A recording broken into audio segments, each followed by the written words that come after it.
BCB সভাপতি ফারুকের পদত্যাগ চাইছে ৮ পরিচালক। আসলে বিসিবি সভাপতি ফারুকের ব্যাপারে আমার কোনো দায় দরদ নাই। সে থাকুক বা না থাকুক, আসলে বাংলাদেশ পুরুষ ক্রিকেট দল এমন কোনো ভালো করতেছে না উনি আসার পর, বা উনি চলে গেলেও মনে হয় না খুব বেশি ইমপ্রুভ হবে। আমার কাছে খুব মজা লাগছে যে ৮ জন গিয়ে তার পদত্যাগ চাইছে বা চিঠি দিছে, স্বাক্ষর করছে। এরা গিয়ে মূলত আওয়ামী লীগের প্যানেল। আমি খুব উল্লেখযোগ্য স্পষ্ট করে যদি আমি 3টা নাম বলি, ফাহিম সিনহা আওয়ামী লীগের খাস লোক ছিল, তারপর ছিল কাজী ইনাম জেমকন গ্রুপের, জানেন তার ভাই, তারা মিলে যশোরে কি করছে। আরও ইন্টারেস্টিং পয়েন্ট গিয়ে মাহবুব আনাম। এই লোকটা গিয়ে সেই লোক যে গিয়ে হাসিনার যে উপদেষ্টা ছিল তারেক সিদ্দিকী, কুখ্যাত তারেক সিদ্দিকীর সঙ্গে মিলে যে বিমানবন্দর 4 বিমানবন্দরে যে 800 কোটি টাকার উপর কেলেঙ্কারি হয়েছে, সেই কেলেঙ্কারির অন্যতম মূল হোতা এই মাহবুব আনাম।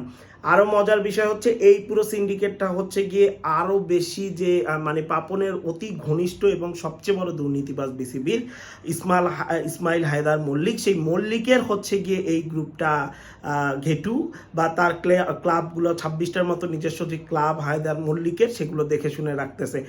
আসলে ফারুক চলে যায়, এখানে আওয়ামী লীগের সিন্ডিকেট আসতেছে এবং আওয়ামী লীগের সিন্ডিকেট আনার একটা প্রস্তুতি চলতেছে। খুব বেশি আসলে কোনো চেঞ্জ হচ্ছে না, দুর্নীতিবাজ যাবে, দুর্নীতিবাজ আসবে, এমনটাই হবে আর কি।